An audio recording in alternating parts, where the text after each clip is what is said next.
Go over to the next game, Dawn. That is a 4 o'clock game. Colorado at Arizona, 4 p.m. Eastern time on Fox.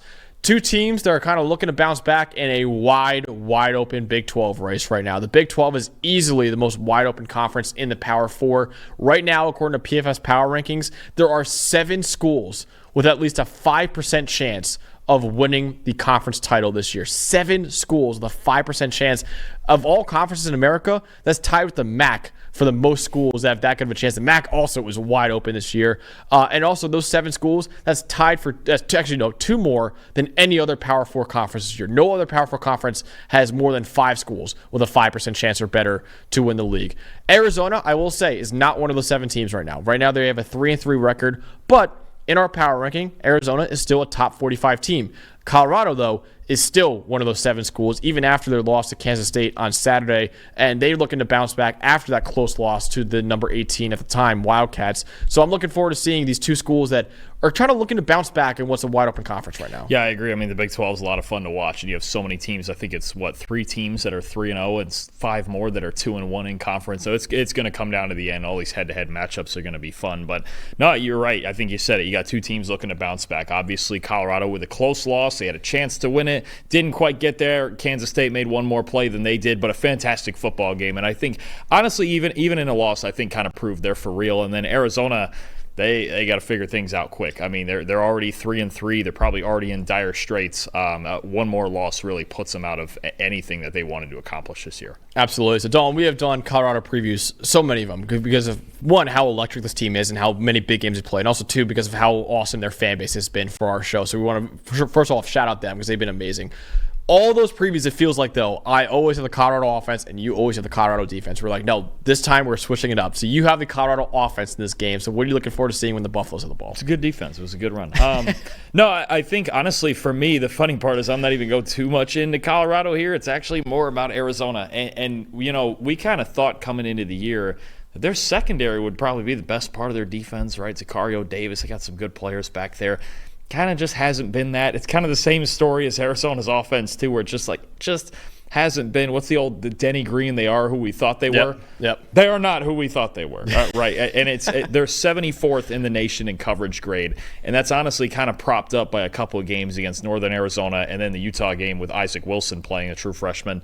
It just hasn't, just like their offense and how we've talked about in past weeks where their offense just hasn't clicked. It's kind of the same story with their defense, if I'm being honest with you. And one of the things, I think the schematic thing that I'm going to look for in this game, because if Arizona is just going to be an average defense, maybe they can scheme their way to a win. They run single high defenses more. There's only 7 teams in the country that run more single high defenses. I go, okay, well, then that's what Shedeur has to look for, obviously, whether it's 3 or 1, if they're going man or zone. You know what you're getting. Mm-hmm. And these 2 teams played a really close game late last year when Colorado was kind of dead in the water, right? They were already, I believe they were 4-5 or 4-6 going into that game. It was a really tight game. Arizona won with a last-second field goal. So this style of ball that Arizona plays, how it's kind of more of the finesse style as opposed to a K-State or a UCF or all the teams in the conference that run the ball, this plays more into Colorado's hands. And as far as Shedeur, let me get into Shedeur real quick. Let's go against single high defenses since the start of last year, a 90.3 passing grade. I mean, he's got a lot of 90.3 passing grades in his profile, but that's the 6th best in the country since the start of last year. 14 big-time throws against it, 80% adjusted completion rate. Just another thing where if you don't get to him and you don't confuse him and he knows what's coming, especially if it's only one safety, he's going to let it rip. And especially, I believe Coach Prime said today that Travis Hunter should play. Yep, I guess we would probably describe him as at least probable, right? If Travis Hunter's playing, did he say anything about Jimmy Horn as well? I didn't see that, but he said Travis Hunter should be playing on Saturday. If Travis Hunter's back, because honestly, I think it's really plausible to think that if 3 of their top 5 receivers didn't get hurt against Kansas State, Shedeur probably brings them down even easier on that last drive, and they win the game. Amarion Miller was great, but he got hurt. Travis Hunter. Jimmy Horn's always useful. I mean, Arizona's just going to have to kind of be better on both sides of the ball, and for me, that starts in coverage because you're dealing with Shedeur and all these receivers, and if your defense is that predictable, well, he's going to see it. He's going to carve you up unless you win up front. Absolutely. So my other side of the ball, Dawn. And usually in these matchups, we do team against team, right? Because we want to do that. It's player on player, man. It is the two best prospects in the 2025 NFL draft squaring off. So right now, you look at PFF's big board, Travis Hunter is the number one prospect in the 2025 draft. Tedero McMillan is number 2.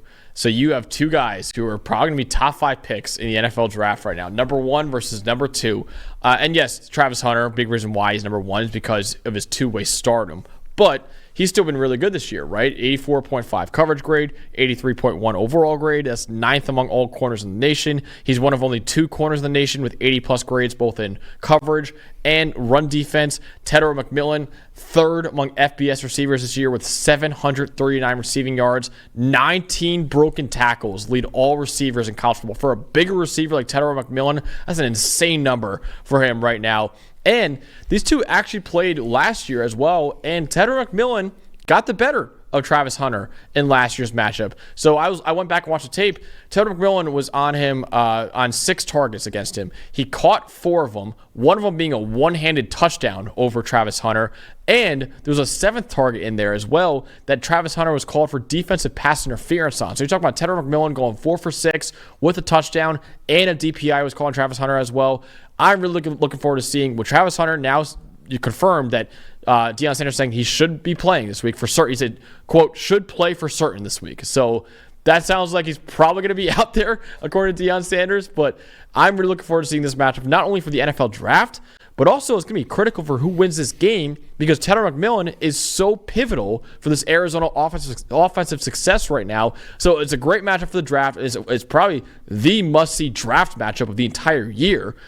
Also, is big for this game because if Tedero McMillan is held in check, as we've seen before, Arizona's offense kind of sputters a little bit, right? So it's a big match for the game, and it's a massive matchup for the NFL draft. Yeah, no, it is. I mean, to see those two guys on the same field, and we'll probably see it on Sundays too at some point. I mean, they're just so talented. And even it's something I didn't mention on the other side too is Travis Hunter, the receiver, maybe against Takario Davis here and there. Also, I mean, you got freaks on the outside in this game for sure. Obviously, Tet. I mean, I keep calling him the next Mike Evans, and to see Travis Hunter go up against him a second time, and it's going to be a fun one. And obviously, Arizona's going to need a big game out of McMillan because, well, they always do. Yeah. So, Dylan, who are you going with in this game? Will Colorado bounce back from their loss to Kansas State, or will Arizona bounce back after a couple brutal losses for them? I got to be honest, every Colorado game we've done, I've kind of gone, okay, like there's a road for Colorado to win, and there's a road for the other team to win. It's like pretty clear, like the K-State thing was like, okay, play K-State football and run the ball. And they got that done, and DJ Giddens was great and all that. This is honestly the first Colorado game that we've done that I just sit here and I go, they're the better football team. I just straight up. I mean, Arizona, if you look after the first 2 games against New Mexico and Northern Arizona, you look at the 4 games that they've played in the Big 12 against Power 5 teams, you look at since week 3, okay, that period is Power 5 ranks, okay? They've got the 10th lowest graded defense and the 7th lowest graded offense. They're just not playing good football. They beat Utah because Utah was starting a true freshman quarterback. Otherwise, they're just not playing good football. Colorado, I can at least say, yeah, they got beat up front by K-State. A lot of teams do that. I could at least say, even when they lost that game to Kansas State, pretty good. There was some stretches in that game where they played good football, right? And obviously you have what I think is the best quarterback in the country. I've got Colorado 35-24. This was a close game last year when Colorado wasn't nearly this good towards the end of the year as they are this year. I just don't think Arizona, it's just not there. I don't think they play particularly good football. I think if you're going to beat Colorado, you got to beat them physically. You got to beat them up front on both sides of the ball. Arizona's not great up front. Other than Tet, they're not really great on the outside. And Fafita, I'm very worried that Noah Fafita, you can clearly see he's pressing. He's holding the ball longer. He's trying to do crazy things. He's turning the ball over way more than he did at any point last year. I just think Colorado's better. I got him 35-24. Yeah, listen, Travis Hunter wasn't playing in this game. That would be a different conversation for me. But I got Colorado winning this game as well. A lot closer than you. I have 30-27. I think they'll rebound from their loss to Kansas State last week. And with Travis Hunter healthy, that's huge for their offense and defense. I think they'll win this game in a close one. So I got Colorado win this one as well. It's going to be a really, really fun game to see who can bounce back in a wide-open Big 12 race.